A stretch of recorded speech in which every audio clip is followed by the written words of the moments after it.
Okay, hi, my name is Bhavna Misri. I am a postgraduate student at University of Johannesburg. I'm doing my master's in urban and regional planning.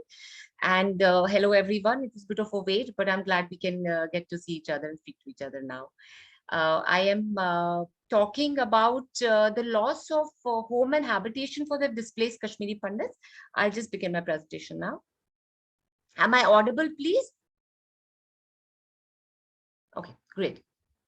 Okay, I'll just not take too much time with the introduction. I think we are all aware of the insurgency that Kashmir has been grappling with for the last 32 years, and everyone is aware of that. I hope, but I don't know how many of us know about the displacement of the Kashmiri Pandit minority. Though Hindus are a majority in India, but Kashmiri Pandits are a minority in Kashmir, and they were only 2% of the population, about 400,000 in Kashmir in the year 1990, which is when the exodus from Kashmir started.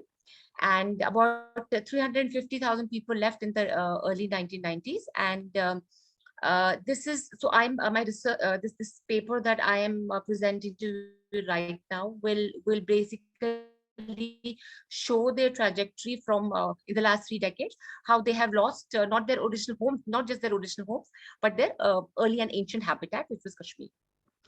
So while there is a lot of qualitative scholarly work on the Kashmiri Pandit forced displacement, the losses suffered by them have not been quantitatively, enunciated in the scholarly world, and this was a big research gap that I saw. So this presentation will touch on that. And I have taken 3 points of data points. One is the 1980s, which is pre-insurgency. There is 1990, which is the peak of the insurgency and the year of the exodus of Kashmiri Pandits from Kashmir, and present day. So basically, I'll take these 3 data points and talk about their loss of home and habitat. My research focus, this is just a small trajectory to show how they traveled. 1988 is when the conflict started. 1988 to 1990 is when the religious persecution of Kashmiri Pandit minority happened in Kashmir. And then their forced exodus happened in 1990. They moved initially in North India and the city of Jammu. From there, there was further displacement in the last 30 years. So my research focus is the diasporic loss of abode, neighborhood, and family structure. So I won't go through all of this. Mine is a total quantitative. It's a hardcore quantitative research that I have done. I've done a sample survey, and my sampling methodology is heterogeneous purposive sampling, which works very well with this because we know the data that we want to, the event that we want to cover. And the only problem that I faced in this is that no one is aware of how many Kashmiri Pandits live in the world today. So through secondary data, I came to about 400,000 to 450,000, and my respondents are about 135, which is as per the heterogeneous purpose of sampling, it is a suitable sample size. So I'll just quickly go to the results and discussion. So this is the sample characteristics. There are about 1 to 5 residents from Canada, Russia, South Africa, and Australia each. There are about 5 to 10 respondents from USA and about 100 respondents. So about 86.5 are Indians, and the rest from the rest of the world. Further talking about the sample characteristics, you will see that the year of forced exodus in 1990, and the age group, which is maximum maximum people in the respondent groups, are 45 to 64 years of age. So they essentially are people who have active memories of the exodus that happened, and also the exodus that happened in 1990. So we will first talk about the ownership, the homes, the ownership status. So as you will see that pre-exodus, the ownership status was about, homeowners were about 94.7, and soon after the exodus, it came down to 18%. And currently, the homeowners in the Kashmiri homeowners are about 82%. I just wanted to point this out. As you see, these are the pictures that I'll just keep going back to the pictures as well. This is how an original Kashmiri Pandit downtown home looked like. So from this, they are kind of reduced to this. The building typology of Kashmiri Pandit homes were essentially, there were villas and there were semi-detached row houses and houses with shops. So as you will see that the villas have come down drastically, and the flats have gone up drastically. So this basically shows that there has been exodus and movement of Kashmiri Pandits from the small town to bigger towns. And also the traditional downtowns, as you can see over here, there were shops below houses, and which was how traditional Kashmiri Pandit houses were. And it was also a source of income, which is lost now. This is the layout of these homes, traditional homes. These essentially show villa living, and these show the multi-storied high-rise living. As you will see that these are only the current living, which means that the villa living has gone down drastically and people have moved to high-rises, which also shows that there is exodus from from Srinagar, which is a small town, to the bigger towns. There's also this interesting thread which we found that the houses which had more than five rooms was about 70% before the exodus, and currently only 17%, which shows that there has been a decrease in the number of rooms, which indicates that the breakdown of the traditional joint family structure, and there are more nuclear families now. So this is where people, the Kashmiri Pandits, when they were forced to displace from Kashmir, this is what this is how they live. About 61% people in Jammu were renting houses. About 6% were living in temporary accommodation. About 11% in temporary accommodation. About 6% in refugee camps like the ones that you see over here, and 22 others were probably living with their relatives or maybe some other government accommodation. About 10% accommodation was provided by the government, and the rest were rented. This is the current sad status of the homes in Kashmir, which have been about 63% homes have been sold in distress. There are about a few homes, 6%, which are owned, but they are dilapidated, as the ones that you can see here. There are houses which have also been burned down by militants, and there are houses which are owned and in good condition, but only about 3%. But these are not occupied, and illegally occupied houses are 8.2%. As you can see, this house is illegally occupied. The monetary loss which has happened because of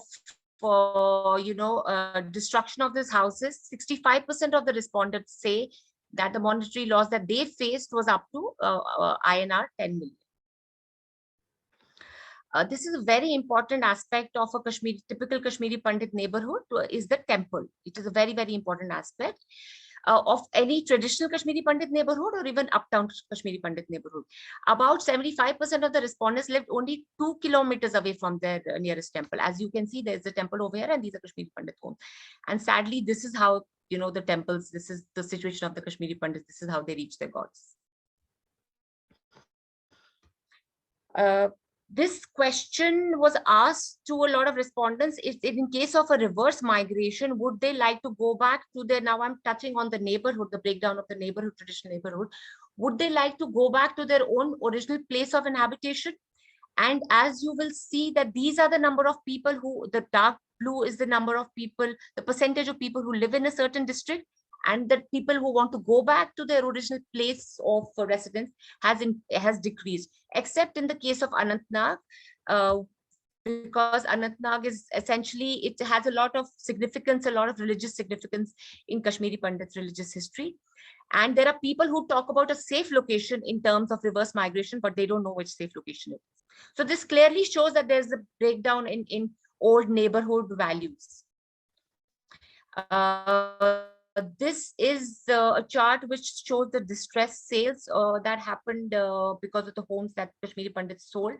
97% respondents said that their homes were sold in distress, and only 3% said that they were not sold in distress. And out of the houses that were sold, 27% homes were sold to their neighbors. And out of the 27%, 26% were deemed to be distress sales. This is a kernel density estimate, which has, I use three variables in this, three questions which were asked were, would I like to return to my original place of habitation? Would I like to live in my original house? Would I feel safe and secure in my old neighborhood? So as you can see, the peak index over here is the negative response that the respondents had towards the negative perception that the respondents had towards the neighborhood. So as you can see, this is peaked, and this is most of the respondents do not want to go back to their own neighborhoods. They have a negative perception of their own neighborhoods. The same respondents have been broken down into three in terms of the buyers of their homes, original homes in Kashmir. The red is indicating the houses that were bought by their neighbors. As you can see, the peak negative is also of the people who sold their homes in distress to their neighbors. And below that is acquaintance. So this clearly shows the breakdown of neighborhood in Kashmir due to the exodus. This is the how the family structure has changed post the exodus. Pre 1990, the family structure, as you can see, they were close to 80% joint families and less than 20% were nuclear families. And currently there are over 60% nuclear families and less than 40% joint family. So this clearly shows that the traditional way of living in joint families has been completely decimated because of the exodus of Kashmiri Pandits. And the ownership type of the homes were essentially, this is a Hindu undivided family. Most of the homes are in Hindu undivided family in Kashmir, as you can see here. And present day, most of the homes have single owners. So this clearly shows that the post-exodus, the ownership shifted to single ownerships, which points down at the breakdown of the traditional joint family structure of the Kashmiri Pandits. So just a conclusion that Kashmiri Pandits suffered due to the conflict, which was not of their doing. They were forced to leave their ancient habitat in 1990, despite being forcibly displaced within 30 years. Owing to Pandit bought homes all over the globe, but regardless of the present levels of affluence, the Kashmiri Pandits, the whole community has lost their homes and their ancient abodes, which is something that cannot be discounted. The exodus broke up families and ended traditional joint family structures. The trust in the neighbors was lost, and that basically an ancient habitat of Kashmiri Pandits was destroyed because of this insurgency, which wasn't of their doing at all. So these are the ethical considerations that I took while doing my primary research, and the references, and some pictures are my own and some pictures have been given courtesy these very nice gentlemen. I am done with this. Thank you very much. Let's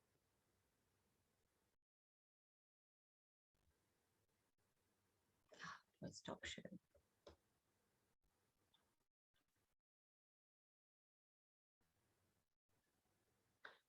So any questions, anyone?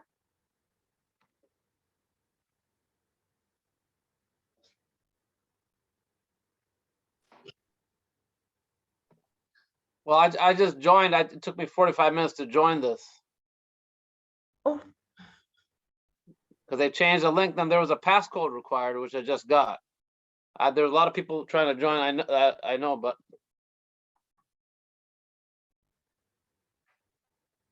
Any questions, ladies and gentlemen?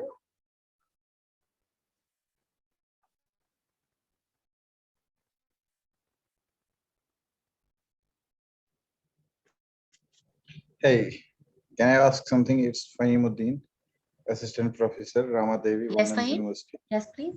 Yes. Yes, Yes, my question. Yes. It's not question. It's just like an to check the facts. Have you dealt with the factual and have you verified these facts about which you have talked, and what was the authentic source from which you get these facts and you present it here? Certainly, these I did a primary survey. As I said, I use the heterogeneous purpose of sampling. I did a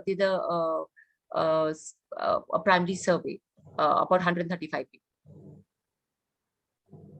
So you did it. You did the survey by yourself, or it is based on some textual and all of that? No. This is not secondary at all. This is primary survey. All of this is primary survey. There is no secondary survey that I've so used in this paper. This is okay. Yes, yes. So you talk about the exodus that they have been forcefully Yes, told to live. yes. Who was behind this? How that what you find in the whole scenario? That who was behind this? Was it a Pakistan and was it an India and was it the Kashmiri Fahim, people? that is Because Fahim, that's not part of yeah, my research, and that's not part of the research that I'm delving in. That is something that is not part of my research. I haven't researched on that. I don't have, I mean, I don't want to opine on yes, yes, this yes. because opinions don't matter. Okay, okay. That wasn't part of my research. Because you claim that they have been forced to leave. I want to know that Yes. who are the people who forced them to leave. That was not part of my questionnaire. My questionnaire only touched upon whether they were forced to leave or they left willingly. And the respondents said that they were forced to leave because of religious persecution.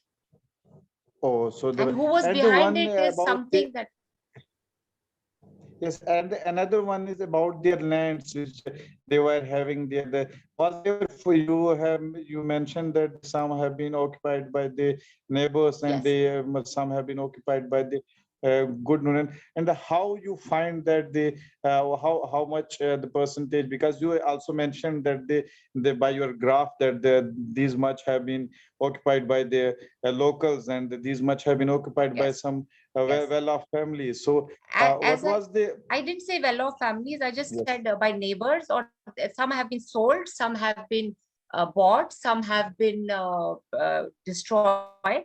All of this, as I said, okay, all of this has come from the horse's mouth. This is primary survey. And see, okay, I'm writing a thesis on this. So for my, but not, it's not part of the paper, but because the thesis actually that I'm my writing field on, is also there's same. I find something interesting. different because when I was there on the field trip, I find that the some houses of the Kashmiri Pandits have been occupied by the armed forces, and it was a strange experience for me that Sure, how the armed forces can occupy these places. So what Hello. about sure. these things? That wasn't part of my research. That wasn't part of Okay, my okay, research. okay, My research is only talking about the breakdown of home and neighborhood and all yes, yes. values of Kashmir. That was part of my research. Armed forces were in the insurgency is not part of my research. And I'm not an Okay. anthropologist. I'm an architect and an urban planner, and that's the only Okay. thing which Thank I you. focused on. And Thank you. neither am I a Okay. political Thank you. analyst. Thank you so Okay. much. Okay. Thank Thank you. Thank you. you. Thank you. Thank you. It was nice. Thank Okay. Thank you. you. Thank you, Thank you for you. Bhavna, Misri, for your presentation. We'll need to move to the next speaker now. That is Kanika Bhalla, who is here. So fortunately, I think I actually made you host. So can you change me back to host so that I can have Kanika host now? Okay. All right. And let's see now. Let's see. Okay, I don't think. Bhavna, I think that you're still host, so can you change me back to host so that I can, Oops. I think I've just click on my, How do I do that? so if you, Are you Christine? Yeah, I Christine, will make yes. the host. Make host. Yeah, I just made you the host, Christine. Okay, thank you. All right, so then now I should be able to, Are you good? yes, let's see. Okay, I'm gonna make Kanika host now. So we are gonna switch. Change host.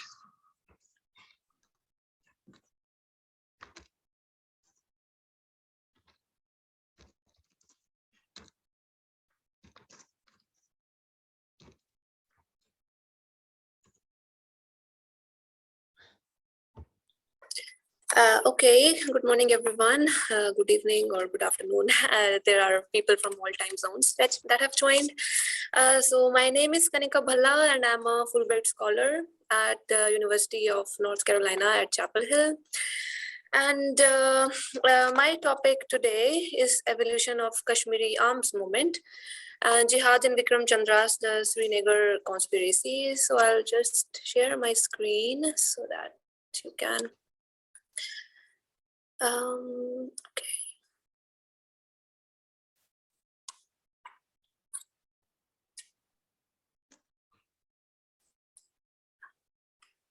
Is my screen visible?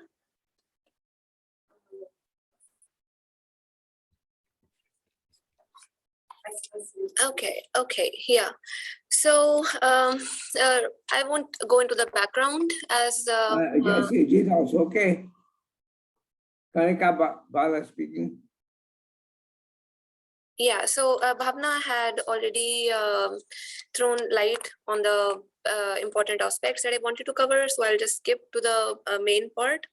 The division of Islamic community into different nations is one of the justifications that is offered by the Islamists in defense of their call for jihad. And in response to the meaning of concept of martyrdom, it also undergoes a subtle change, yet a substantial one. And the status of a martyr, instead of being exclusively conferred upon those who die spreading the message of Islam, is now given to those who die defending their states as well. So one can presume that the Islamic civilization has achieved the stability once so strongly desired by them, but still jihad continues in the form of anti-colonial movements and national liberation struggles. And Israr Ahmed is one of the very prominent scholars on this topic, and he says that the political jihad, which is undertaken to free one's homeland from oppressive occupation, is referred to as jihad fi sabil-i-hurriya. And this presumption can be extended to analyze the situation in Kashmir right now, where the denial of a promised plebiscite has led the Kashmiri Muslims to adopt a more militant stance. Which is clearly signified by their espousal of assertions such as one solution, gun solutions. So one of the important fact that I wanted to tell you is that throughout my presentation, I have not used the word terrorist, but militant, because as we all know that somebody's freedom fighter is a terrorist for another. And that is what the Kashmiris themselves refer their fighter to also. So one might say that the discontent and dissent of people, which has taken the shape of an armed rebellion, transformed into jihad when the religious authorities started manipulating the youth into the struggle. So my topic of presentation is a literary one, because I have analyzed these issues from the lens of fiction. So I've taken Vikram Chandra's thriller, The Srinagar Conspiracy, which presents the sequence of events recounting the pre-partition era of India and Pakistan to the beginning of the 21st century, focusing primarily on the insurgency in Kashmir. The narrative introduces the reader to three friends, Vijay Kaul, Habib Shah, and Yasmin, hailing from different backgrounds and different faiths. They grew up in the pristine valley of Kashmir like any other teenagers, but with the onset of insurgency, their patriotic spirits are shaped in strikingly different manners. So I'll skip over some part as okay. And also, if we go on to the structure of the novel, it is the timeline of the novel, The Srinagar Conspiracy, is intricately linked to that of the Afghan war against the Soviet forces. The Soviet Union invaded Afghanistan on 24th December 1979 to support Barack Obama's communist government, which didn't have any popular support. The US had helped the Afghans win the war by providing continuous backing in the form of weapons and tactics. And one of the deadliest weapons was the Stinger missile, which could easily take down helicopter gunships, which were once feared by the Afghan Mujahideen. Mujahideen is a Arabic term for fighter, which resulted in a shift of balance of power. And despite offering large sums of money, the American CIA could not retrieve all the Stingers that they had given to the fighters. And these Stingers began to show up in the arms bazaar neighboring Peshawar in Pakistan. In 1989, the tremendous political and military energy, as well as the sophisticated weaponry that was invested by the US in the Afghan Mujahideen, was now diverted to Kashmir, the new battleground for Islamists.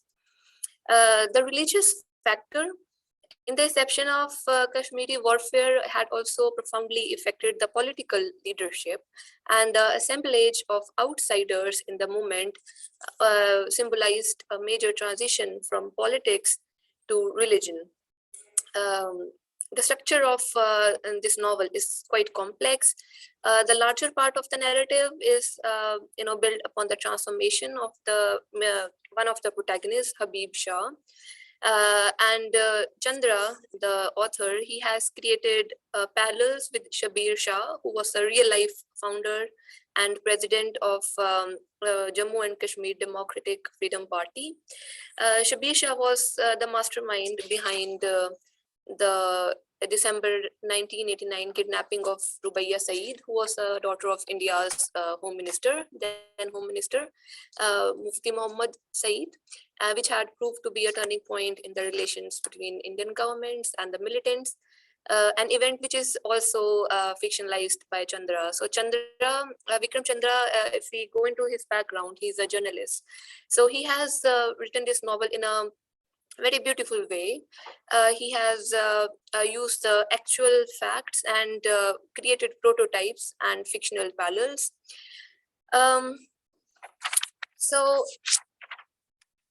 Jihadi martyrdom, the main topic that we are discussing in this presentation, jihadi martyrdom presumes death. A person cannot be a martyr without dying first. So this is a given. Daniel Brown, one of major scholars, he writes that death and martyrdom is not an unfortunate byproduct of jihad, for which God will provide a healthy recompense. So this is generally which is believed by most of the people, but Brown says that this is not the case. Rather, death is the very goal of jihad, and the willingness to die is the key to its success. In the novel also, Chandra has created one of the leaders named Haqqani, who recruits young people by saying, by like quoting hadiths and saying things like I'll quickly tell a few of those. Like he says, you are here not to fight, but to die. Through the grace of Allah, you have chosen to come here to crush the infidel. Those of us who are truly blessed will meet martyrdom. And in another instance, he says that before we give up our lives, we'll take hundreds of the infidels with us, which will strike a blow against kufr that will never be forgotten. And as a testament to these averments, death becomes a temptation. So the youth, which is already distraught by so many other things like unemployment and lack of movement in their own homeland, so they are tempted to join the movement. And Chandra has illustrated by drawing this character that people like Haqqani belong to the category of religious elites who appropriate or reconstruct the meaning and principles of martyrdom in accordance with the ongoing situations to fulfill their own political aspirations.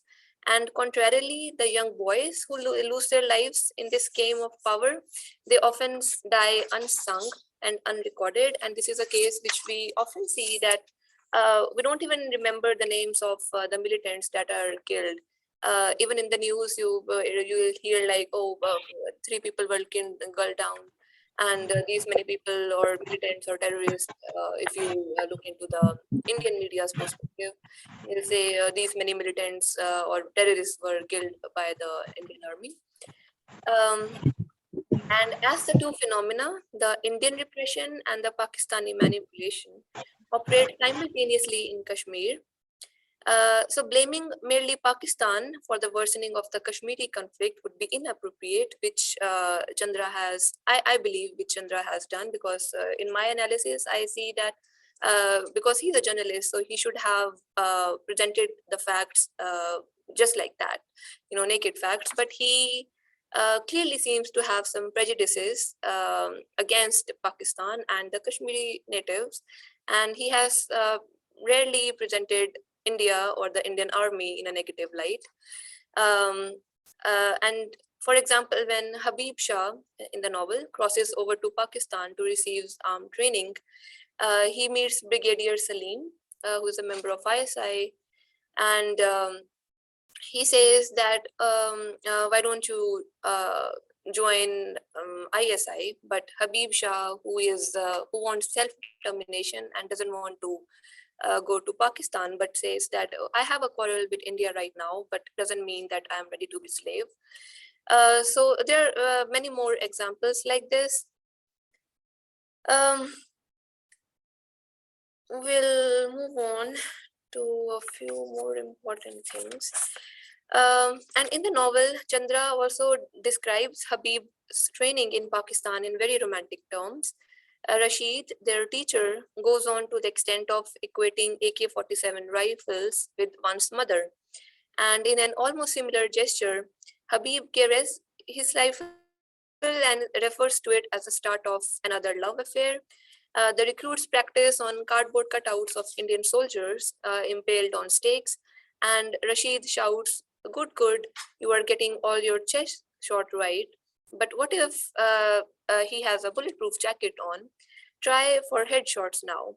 All the 6 bullets in the head area. So Chandra has described these terms in a very romanticized manner, and maybe to lend an exotic touch to it. So we don't actually know whether trainings like these actually happen in Pakistan, or these kinds of statements are made to encourage the recruits to do the killings. But this is what Chandra has presented. And after that, a completion of the training period, there is a brief trip to Dara, which is organized in Peshawar. And Habib and his men, they stare open mouthed at the lavish spread of machine guns and rocket launchers scattered all over the arms bazaar, as if there were nothing unusual like rice and potatoes. So things like that is they are very evident in Chandra's novel.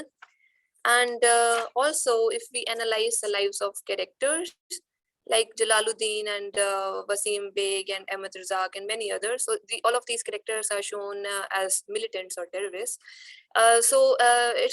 We can see that the reasons for joining jihad, their reasons for joining jihad, are seldom spiritual.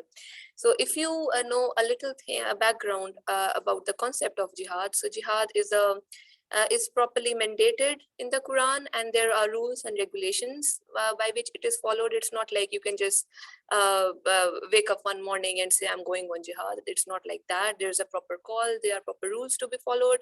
But in the novel, Chandra does not present anything like that. And complexities also arise when the geographical patterns are studied along with the cultural ones. Like Emily Blom and Sarah Louise, they write in their dissertation that in poor families with numerous children, it becomes obvious that some of the children will die of disease. The assumption of this sure death makes it easier for the parents to donate a son to what they feel is a just and holy cause. Jalaluddin, the character in the novel, he also says that my father has many sons, he wouldn't miss one. And that is why I am joining jihad. So according to Chandra, the religious organizations that counsel the young boys into believing that fighting for Islam is their duty, so they are using it as a tool to further their own politico-religious agenda to establish an Islamic empire. And we should take this with a pinch of salt, because we do not know and we do not have any proper evidence to support Chandra's claim. Also, Chandra appears to have a pro-India stance when it comes to revealing the signs of degeneration in the Islamic courses of jihad and martyrdom, because in my field trips to Kashmir, I saw that whenever there's a killing of a militant, people are actually very emotional and they do move to the cause. According to a news report also, thousands of people welcomed the body of a 22-year-old martyr, Basit Ahmad Pir, amidst shouting slogans that celebrated martyrdom.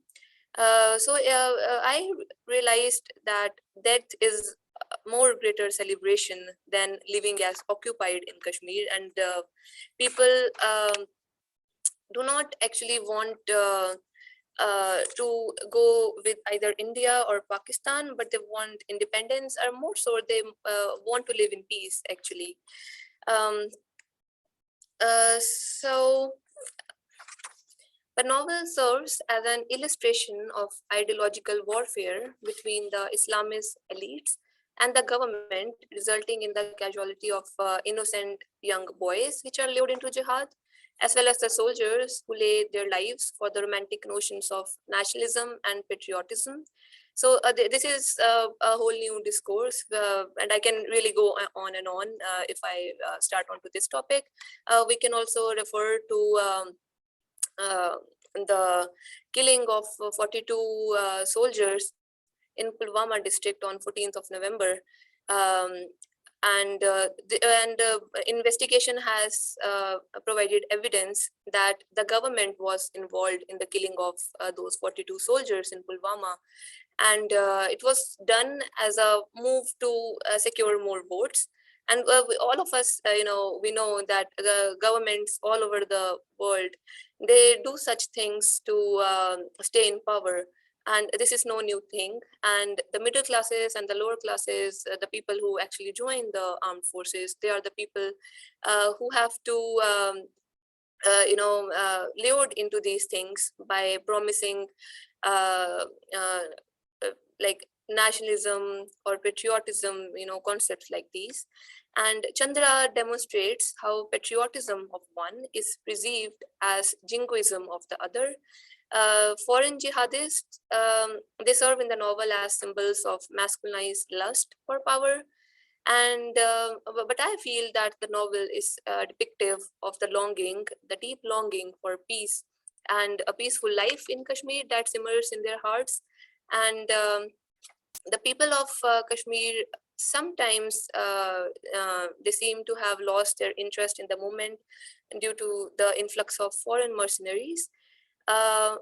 And also Jihad in Chandra's novel, the Srinagar conspiracy, doesn't carry any Quranic attributes. It merely becomes a escape route for the Kashmiri Muslims who suffer in the hands of multiple oppressors. With this, I end my presentation, but I had a few photographs to show, which I clicked during my field trips. So I had been to Kashmir multiple times. Starting from 2018 to 2021. So this is the circle that you can see. It is very centrally located in South Asia, and it has ties with Pakistan, Afghanistan, China, and as you all know that India has a very small part of Kashmir. It is taken by China and also Pakistan.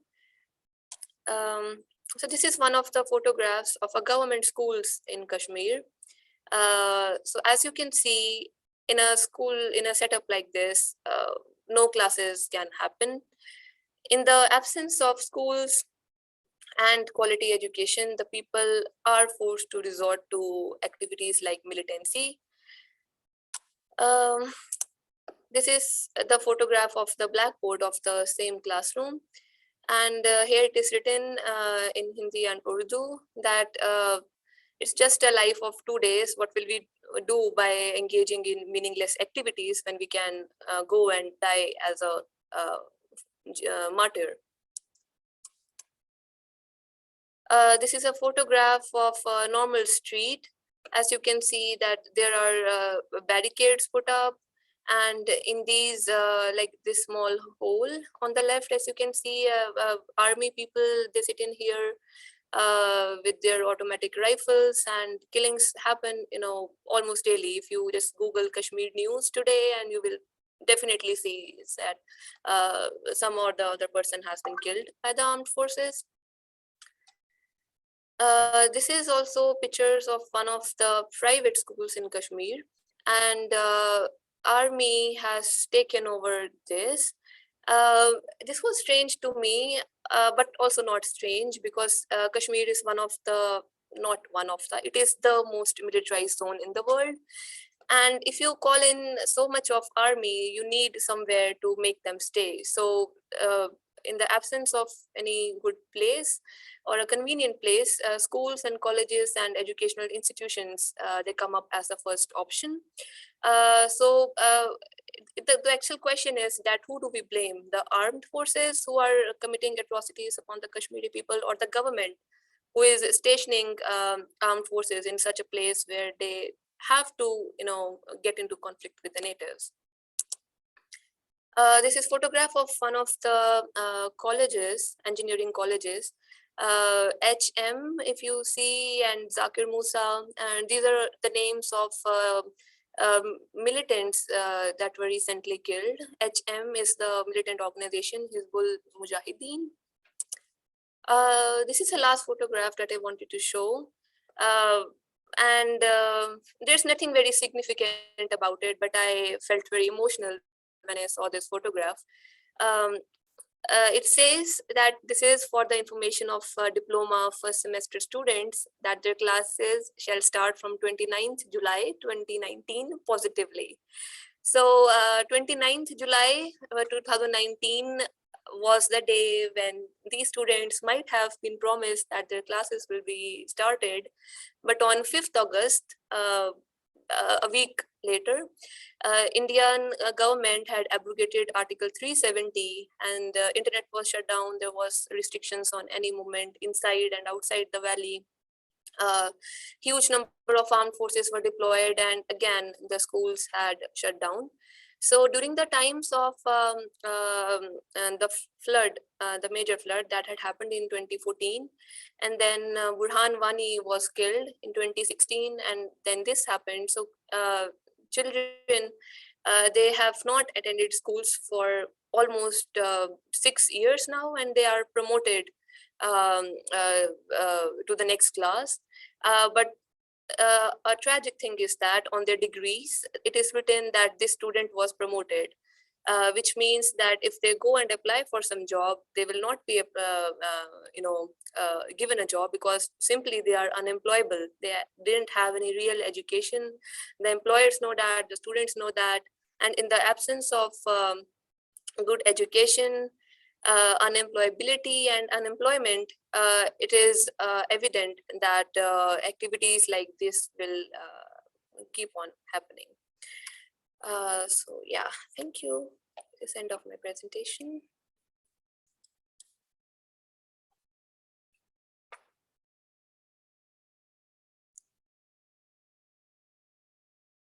I would love to hear some comments or questions.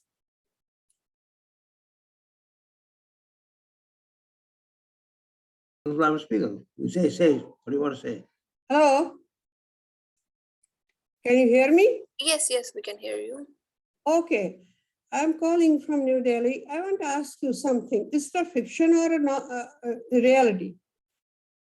My presentation, or like No, the whole Vikram Chandra's thing, what you are presenting with your own comments. It's a fiction or a novel? it's a novel. It's a novel. It's a novel. But it's entire reality or imagination? No, it's but because he's a journalist, as I said, and Well, he may be journalist. And he may be journalist. All journalists don't say right things that right. But understand, I have lived there. I live there. I know it is what it all written there is a really trash, to tell you the truth. And things have come normal. They're coming normal. They're raking up the old stories, fabricated stories again and again. And this is, I just looking at you, you're giving a lecture now. It's outdated. It's really outdated. Who are you feeding this information? Who is Mr. Vikram Chandra feeding information? it's like I don't think it's I see outdated. lack of geography, lack of history, lack of everything there. Okay, thank you.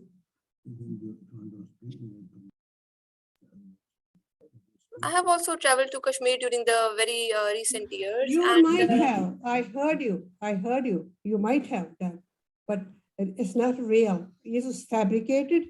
You enhanced it to your advantage or whoever is advantage. But honestly, I feel very bad how this whole thing is written, presented, And you don't do this to people. Let them know the real things. Let them know overall, if you know it. If you don't know it, then stop talking about it. That's it. Thank you. Kanika, I wanted to ask you something as well. When was this book written, Vikram Chandra's? This came out in 2000.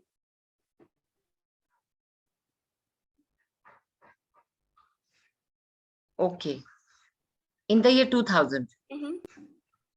Okay. And you've done some ground research or your analysis is only based on Vikram Chandra's book. And what has been your research on the ground? So basically, my research was how the concept of jihad and martyrdom are presented in the Quran, and how they Okay. are reflected in literature. And then I went on to talk to people Okay. about how they feel about these concepts.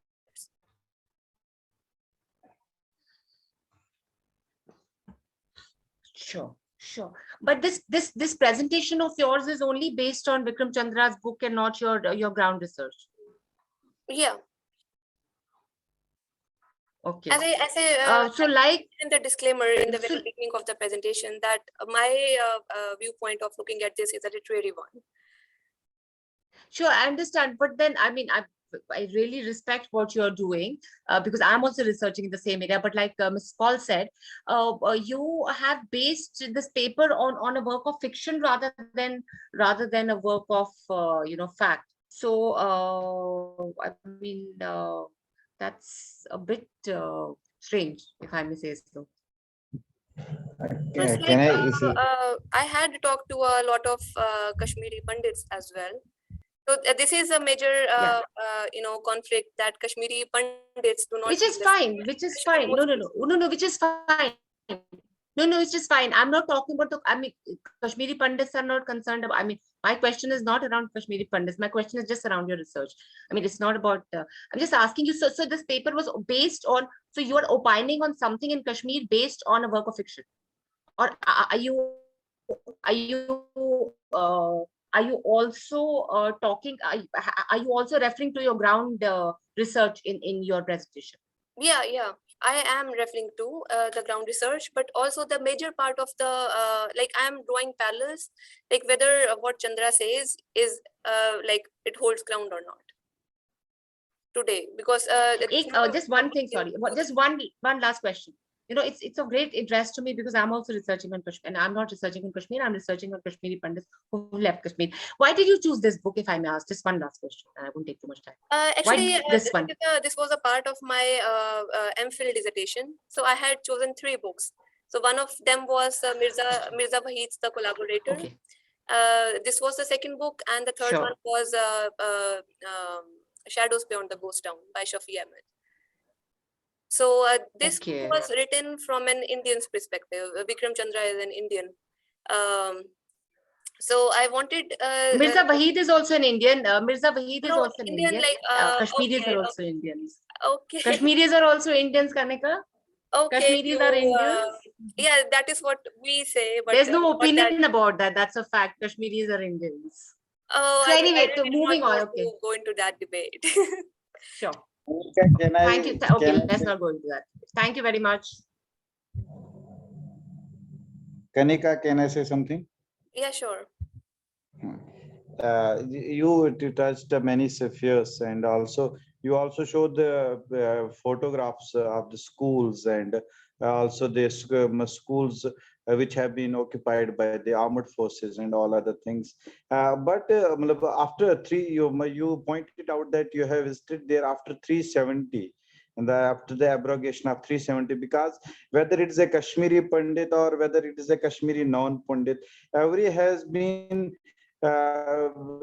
became the victim of that two diaspora theory, that somewhere there is a Pakistan diaspora, somewhere there is an Indian diaspora. Don't you think that the common people in Kashmir, whether it's in Kashmiri Pandits, whether it's in Kashmiri non-Pandits, there are also Sikhs living there inside the Kashmir?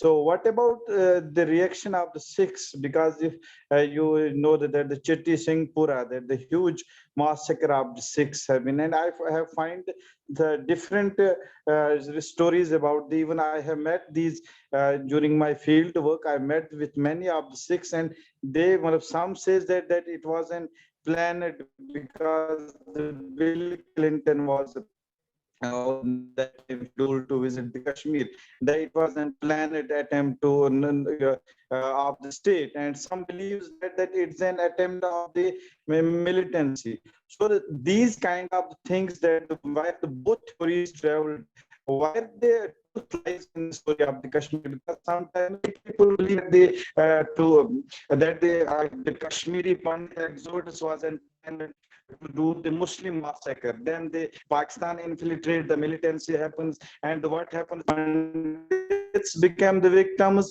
and the Kashmiris who are now residing inside the Kashmir, that the non-Pandits, and many Pandits are also living there. What is the what is the way out? That how the things can be done? Because everybody on the ground wants peace, but why the both diplomatic sense are not clear still, and what you feel, the why they are lacking? Is there any possibility of peace which we can expect in the find that after 370 every day the encounters is happening, the local militants which you some people believe that they are the terrorists, some believe that they are the freedom fighters. So what is the clear data that how we can witness the same, that the Kashmiri Pandits and the Kashmiri Muslims where the brotherhood was, that they were the one, they were not two, that after the 90s, that after this inhuman massacre has been happened, inhuman exodus had happened, and we find that the two brothers have become the enemy of each other. So what is the plan, that how you see that the things will go the normal in future? Is it any possibility can we think like that in future? So we are actually at time now. I don't believe that our last presenter is here, Suparna, Soni. So we need to end this panel to allow for transition for the next panel that will be coming. And I want to thank all of the presenters for the information that they shared and the lively discussion that it created. So thank you all for participating, and thank you for bearing with us with our technical issues that we are still in the midst of resolving. But thank you. Sure. Okay, to answer this question quickly, I would just say that people like Kashmiri Sikhs and Pandits and Muslims, all of them sometimes, not sometimes, they do want the narrative to be in their favor, and if it is not, they are of course very enraged, and we just saw a live demonstration of that. And also, if you ask me, it is not up to me to resolve the conflict, Fahim. But my personal opinion is that what I also saw in the on the ground, that army is stationed right in front of people's houses and the marketplace. So if the government believes that the training is happening in Pakistan and militants are coming from there, they are being provided weapons and monetary support. So why not deploy the army on the border areas and not outside the people's homes? So that would be a better and a more peaceful way of doing things. That is what all I have to say. Thank you.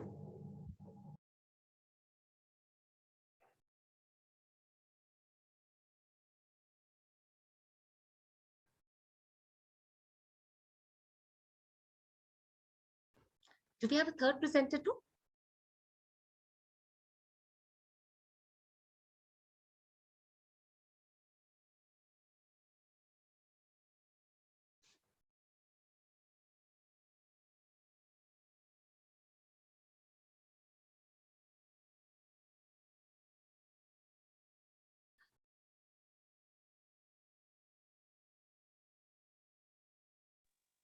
Thank you, everyone.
Hello, thank you all.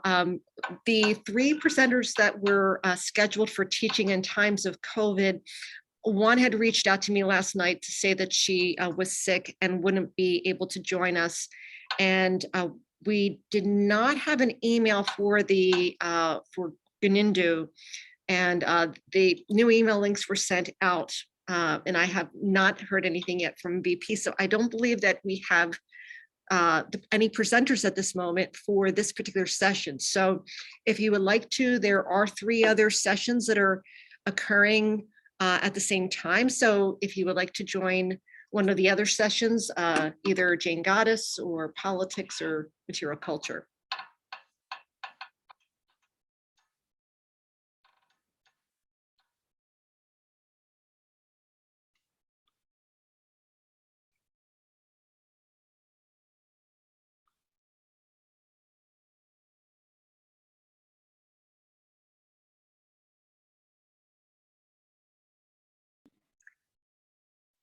And I will now make you host so that you can go ahead and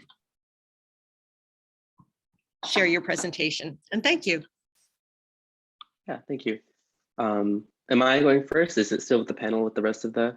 I know that Mayuri contacted me last night and said that she wasn't feeling well, so she is not going to be participating. And I have not heard from VP, so it may be just you. Okay, great.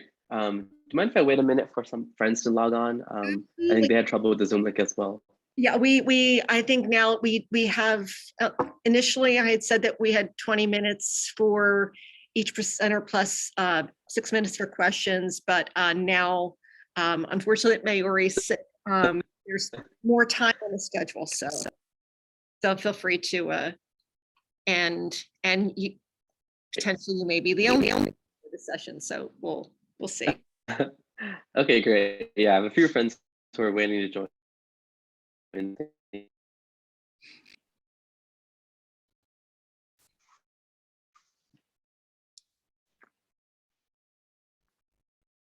So this session goes to so at least so you can start whenever you want to.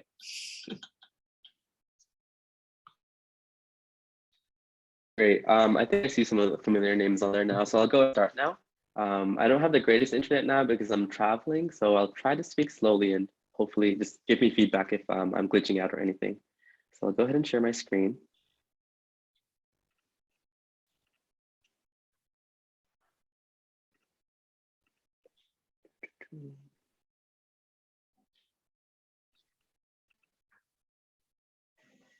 Okay, can everyone see my screen?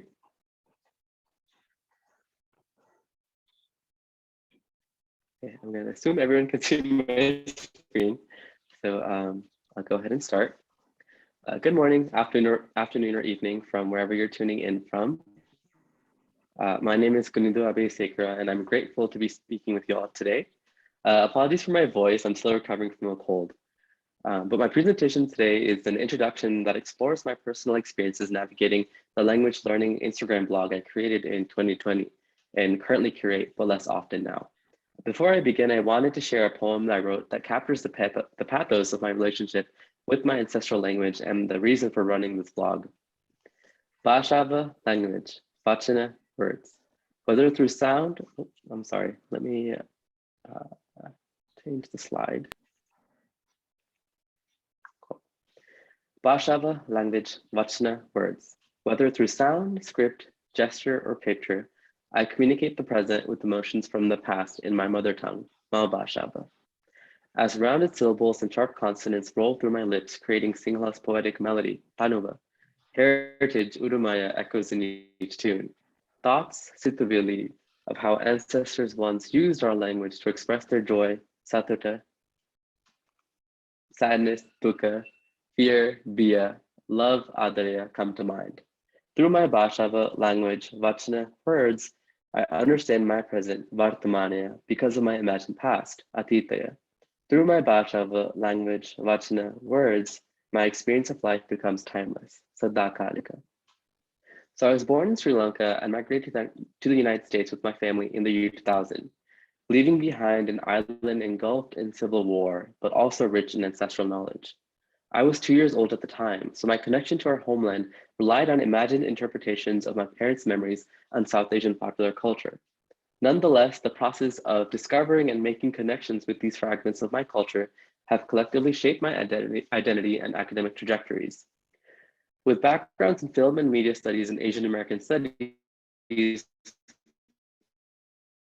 I'm now inspired to understand the relationships between a given diaspora and their interactions with various digital media platforms and art. Moreover, I'm invested in understanding processes of subject making through social media and how it fosters space for cultural-based community formation. In November 2017, I co-founded a small Sri Lankan community organization called YALU, Youth Advancement Leadership and Unification. YALU is also the Sinhala word for friends, which reflects our vision of creating transnational relationships and networks between Sri Lankan American youth with youth on the island. We accomplished this by organizing a written pen pal program with 60 participants, 30 of our Yalu members, and 30 youth leaders from Sarvodaya Shanti Sena, a prominent nonprofit in Sri Lanka.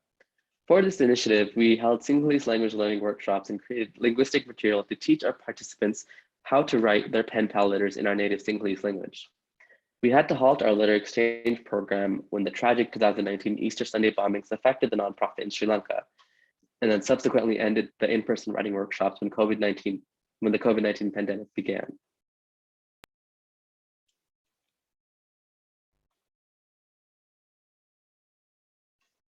However, at the onset of the ongoing coronavirus pandemic, our cultural realities transformed, making media-based community and education prominent. On April 14, 2020, coinciding with the Sinhala Tamil New Year, I launched the Instagram-based Speak in Sinhala to manifest my personal passion for my native language and share this interest with others. I create this account with daily words and phrases in Sinhala that I pair with Sri Lankan art, history, and new media. As my following grew, I decided to use this blog to create vocabulary on current events and social justice issues to encourage conversation on such topics in the Sinhala-speaking community. Some topics include environmental sustainability, LGBTQIA rights, feminism, equity for marginalized Sri Lankan civilians, including Sri Lankan Tamils and Muslims, Black Lives Matter, disability justice, Palestinian liberation, and the COVID-19 pandemic. Through this endeavor, I not only became more fluent in my native language, but also stimulated a solidarity in the intersections of Sri Lankan culture and activism in others. During this process, and now with a following of over 1,100 people from across the world, I've experienced a variety of responses and feedback. However, I received two opposing criticisms that inspired the following paper. First, I was called a traitor to Sri Lanka for attempting to present criticisms of the Sri Lankan state. And second, a Sinhala supremacist for simply conducting this project in the Sinhalese language. With my background in media studies and ethnic studies, I was compelled to analyze these experiences to gain valuable insight into the role of subject making through social media and how it fosters space for culture-based community formation throughout the Sri Lankan diaspora. Doing so, this paper examines my personal perspectives with intergenerational cultural transmission, navigating Sri Lankan ethnic and religious tensions, media archival curation, and youth activism while creating and curating this blog, Speak in Sinhala. So before I continue, I wanted to pause and share what the blog looks like. I'll share my screen, but you're welcome to publicly view the blog on Instagram at Speak in Sinhala.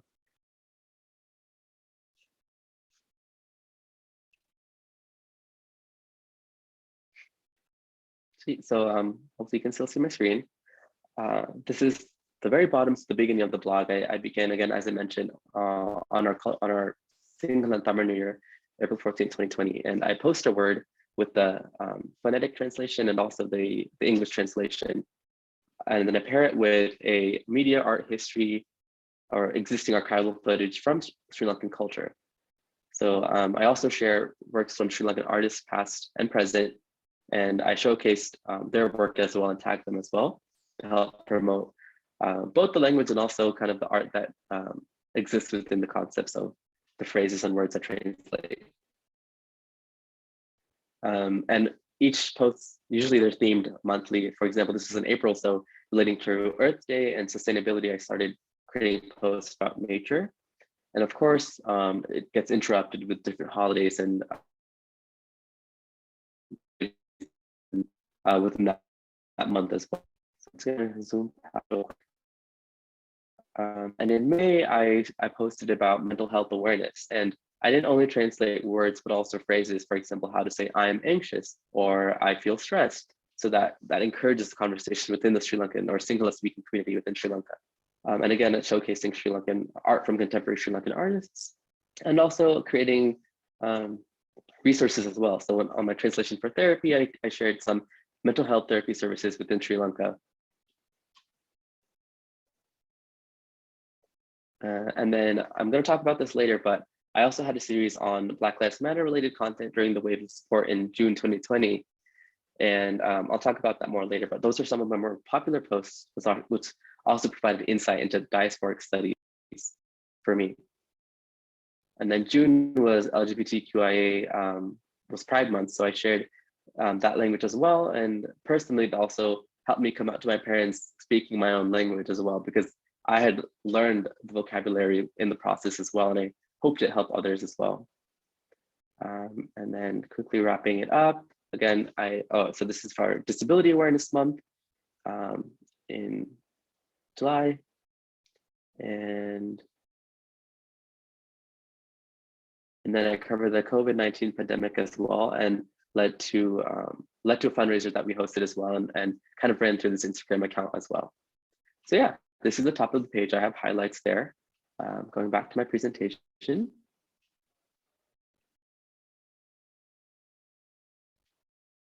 Okay. The pedagogical inspiration behind my work now stems from critical archival studies and post-colonial studies. My background in critical archival studies is inspired by the works of Michelle Caswell, who is also a co-founder of one of my influences, SADA, the South Asian American Digital Archive.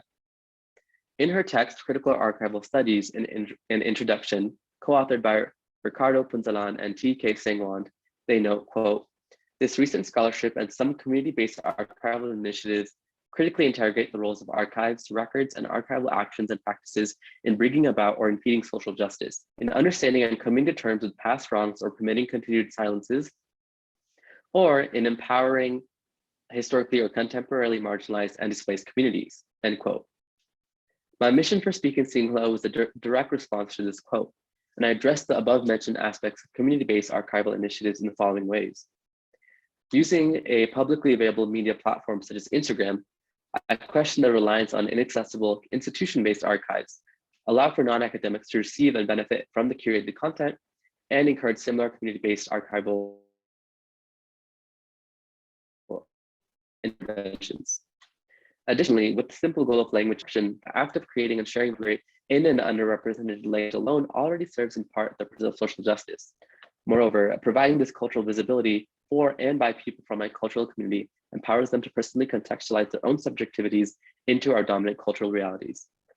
Language education in a critical archival perspective then reveals to us that non-traditional, less dominant languages have a place in mainstream discourse and are not relics of the past.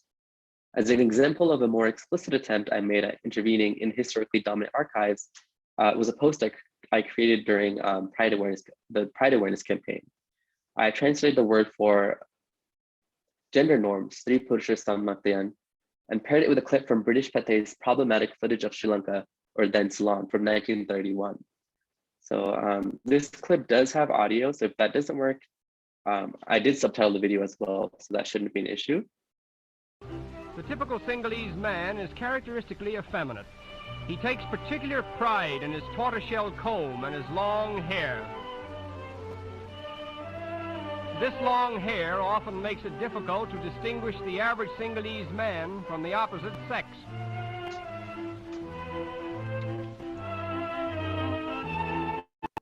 The typical Sinhalese man is characteristically effeminate.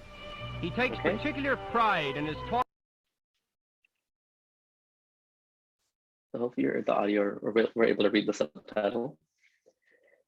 You can further see now how this archive brings the past and present into conversation in the post-colonial praxis.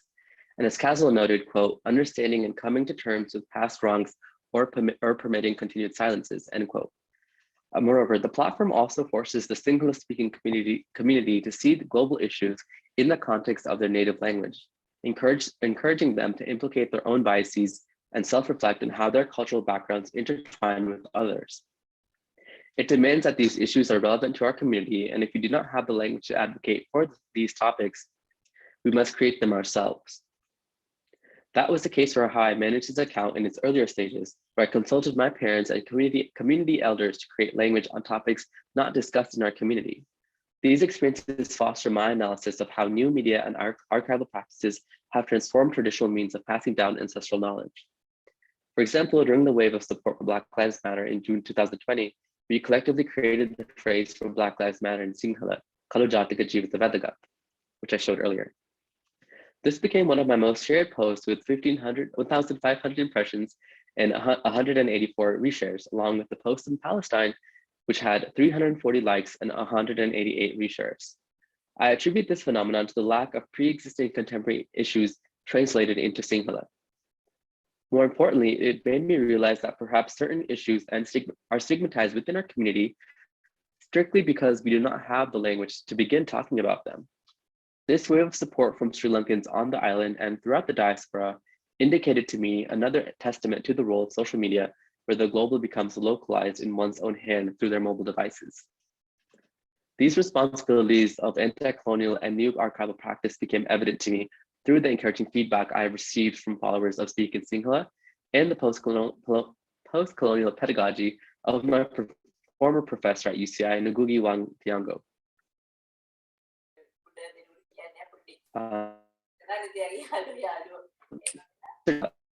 Comments I received this week. Okay.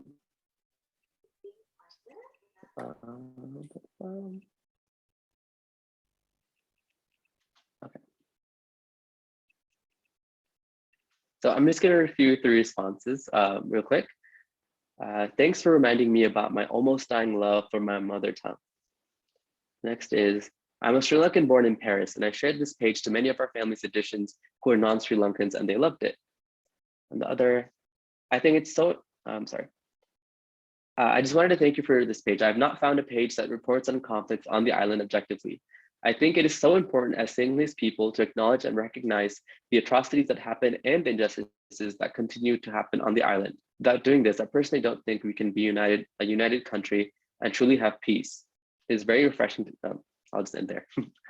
And so the following, through my experiences with the diasporic studies, or though my experiences with diasporic studies have been limited to the American diaspora, seeing the universal interest in Sri Lankan culture throughout the diaspora taught me that this visibility was needed personally and collectively. This also revealed to me how Sinhala-speaking Sri Lankans around the world may interpret their anxiety with their lack of Sinhala fluency as an injustice to their homeland. I, for one, feel my earlier lack of Sinhala fluency and current lack of Tamil fluency was a deficiency in my Sri Lankanness. But using Ngugi Wang Thiong'o's interventions in his text, Decolonizing the Mind, and his essay, The Language of African Literature, he underscores how the use of imperial European languages by a person of color complicates the role of language in self-representation. He states, quote, "The choice of language and the use to which language is put are central to a people's definition of itself in relation to its natural and social environment. Indeed, in relation to the entire universe," end quote. He concludes by asking, quote, "What were the consequences of, on the one hand, the systematic suppression of our languages and the literature they carried, and on the other hand, the elevation of English and the literature it carried," end quote. Though that was applying to African countries, I feel like it's relevant to any colonized peoples. To further, in different degrees, of course. To further this post-colonial perspective on language, I juxtapose it with Thomas Macaulay's infamous Minute on Indian Education, which demonstrates the colonizers' anxiety over allowing colonized beings to practice their native languages. Macaulay states that he has, quote, "no knowledge of either Sanskrit or Arabic," end quote, yet he believes his experience is sufficient to suggest that these languages can never reach the, quote, "intrinsic superiority of the Western literature," end quote. His argument privileges the notion that language is only a tool for literary production, as he states that knowing, quote, "Sanskrit and Arabic does not compensate for the trouble of acquiring them," end quote. And also, just to clarify, if anyone doesn't know, Macaulay was a a British general who was responsible for English instruction within South Asia. So to continue, Homi Bhabha's the ambivalence of colonial discourse unpacks the use of mimicry as camouflage to articulate well the nuances of colonial assimilation and power. Bhabha exposes Macaulay's fake civilizing argument by adding that the real reasons colonizers want the colonized subjects to perform whiteness in various ways, Macaulay speaking the English language, is to create a recognizable other, quote, "a subject of difference that is almost the same but not quite," end quote. Bhabha explains that distinguishing the colonizer from the colonized through mimicry provides the colonial with, quote, "a sense of personal identity as we know it," end quote. In the introduction to her book, Masks of Conquest, Literary Study and British Rule in India, Gauri Viswanathan surveys the growth of the English language by emphasizing the British imperial mission of, quote, educating and civilizing colonial subjects, end quote. She also counters Macaulay's argument about the intrinsic superiority of English by suggesting the colonizers do not simply think language is the reason for the lack of colonized literary comprehension, but rather the belief that the colonized subjects are mentally incapable of understanding language, literature, and therefore human emotion. Because the impact of Macaulay's imposition of English education in South Asia and problematic rhetoric holds weight today, a lack of native fluency does not determine an individual's alleged shortcomings with cultural authenticity, but rather it is a continued injustice imposed on them.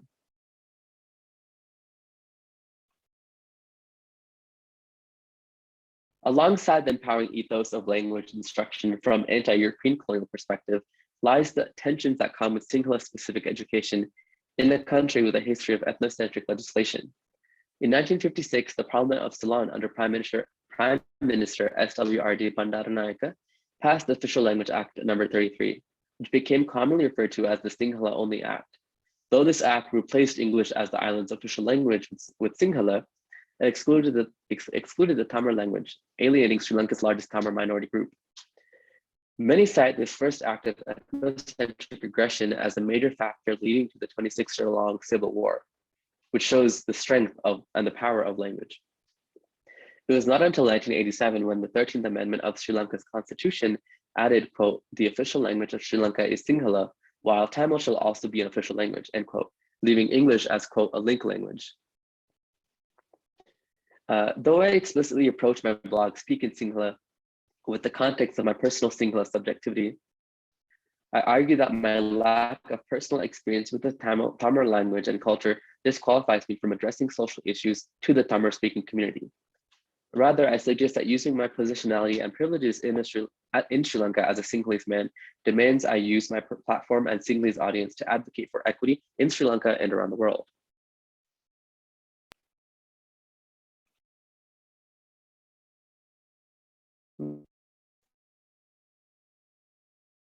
Irrespective of my intentions, these intentions have been present in my blog. These are a few contradicting comments I received on the account. The first is a response to an Angela Davis quote I shared during my series of Black Lives Matter posts. The individual who posted this uses a false equivalence between the Black Panther Party and the Liberation Tamil Tigers of Tamil Eelam, further showcasing the imperfect scope of global comparisons between Sri Lanka and the international. The comments on the right for this post in the center were upset for my solidarity with the Sri Lankan farmers asking for justice on the destruction of the Mulivaikra monument, which honored the innocent Tamil civilians who were killed by the Sri Lankan army and the LTTE at the end of the war. This interaction went on for 28 comments between this individual, myself, and others who supported my perspective.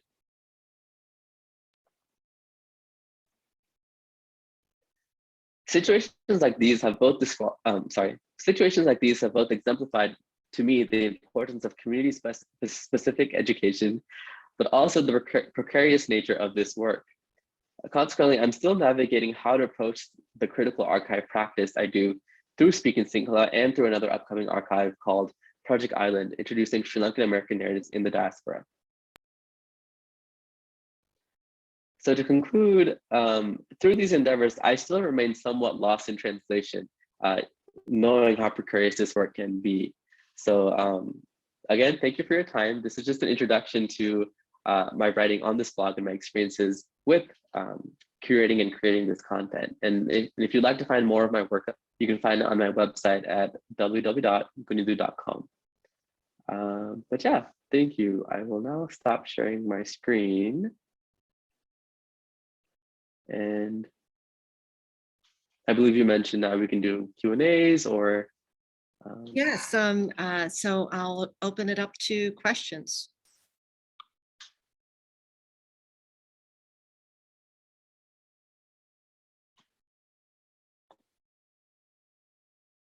Questions or suggestions or advice if you have any.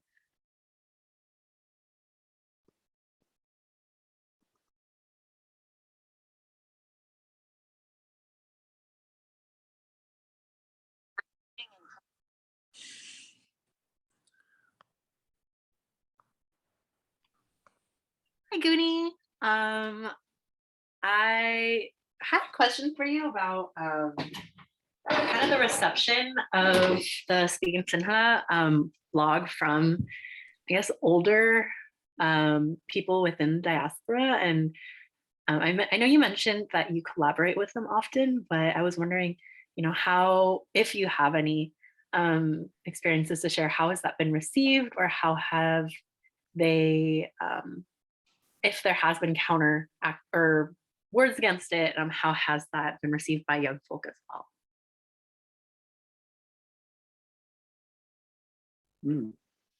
Thanks for asking that, Nikki. Yeah. And I guess when I meant collaborating with elders, I mostly just meant asking my parents, hey, what's the word for this in Sinhala? And usually if they don't know it, I use a dictionary, a famous Sri Lankan dictionary that's often used between English and Sinhala. And what's funny is that even my parents, who we all came to the United States around the same time and have lived in America for the same amount of time, certain words that are used conversationally are not used in writing. So even words for water in Sinhala colloquially, vatara is actually a Dutch or Portuguese word. And the formal word is jalia, but no one uses that in conversation. But in writing, you would never write the conversational word. So there are things like that, I think, generationally, that the older people kind of recognize more than younger folks. So that's definitely one for sure. I think also trying to kind of reduce larger concepts into a single word with a single image can also be kind of interesting, especially when older generations have different ties to their homeland and different nostalgias attached to their homeland, having had to leave it.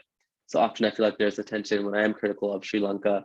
There's always like you were two when you left, you don't know what it's like living there. So I guess that's a contention that I noticed. And also older generations, as in, people still younger, millennials, have also told me that I've maybe used the wrong word, or the font that I've used, changed the accent in Sinhala. So I honestly appreciate the different advice that I get from older generations of people who follow it. But yeah, thank you for your question, Nikki. Hopefully that answered that. Yes, thank you.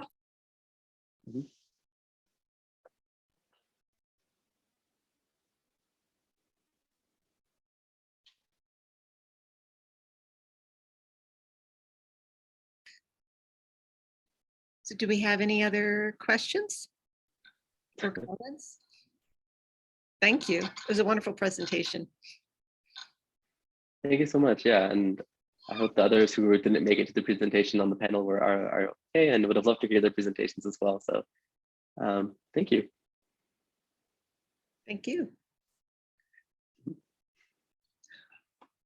Well, I will continue to keep this session open just in case people trickle in.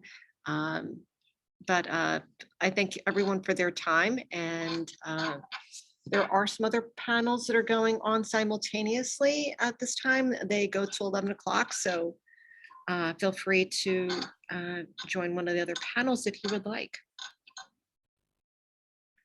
Thank you. Thank you so much. Have a good day.